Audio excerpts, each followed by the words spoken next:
হ্যাঁ, নওশিন বলছি, কে বলছেন? জি, আপনি কি আজকে ব্রেকিং নিউজ জানেন?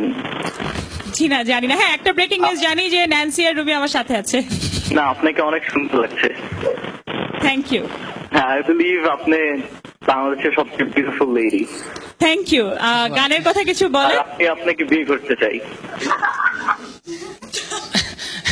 কি আপনার শাশুড়িকে ডেডিকেট করে যে কোনো একটা ন্যান্সি ফেভারিট গান দিতে পারবেন?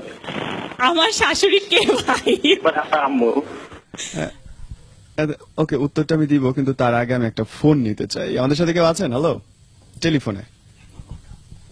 হ্যালো, জি, আসসালামু আলাইকুম, কি নাম? ওয়ালাইকুম সালাম। কেমন আছেন নীরব ভাইয়া? জি, নীরব ভাই ভালো আছে। আপনার নাম কি? আমার নাম। আচ্ছা, তুমি এমন কত মিনিট জীবন নষ্ট করবো বলো তো?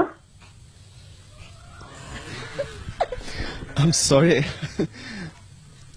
কুত্তার বাচ্চা ভালো হয়ে যায়। হ্যালো, বুঝে উঠলাম না কিছু, কি হইল? বাট হোয়াট এভার, আমি আই উইশ আপনি আমাকে আবার ফোন করবেন, and I really want to know আপনি আসলে কি বলতে চান। আমাদের যে নম্বর। আচ্ছা, একটা ফোন নিনি। হ্যালো হ্যালো হ্যালো, হ্যালো, আমরা একটু আকিমানের সাথে কথা বলতে জি, কে বলছেন ভাইয়া? আপনি একটু নামটা বলেন। আমার নাম রুবেল। রুবেল। আচ্ছা ভাইয়া, বলেন বলেন। আচ্ছা, আপনার ফুটকি তো অনেক গন্ধ, আপনাকে ফুটকি মারতে চাই। আমরা যে এত খারাপ সেটা আমরা টেলিভিশনের মধ্যে না বললেই হতো।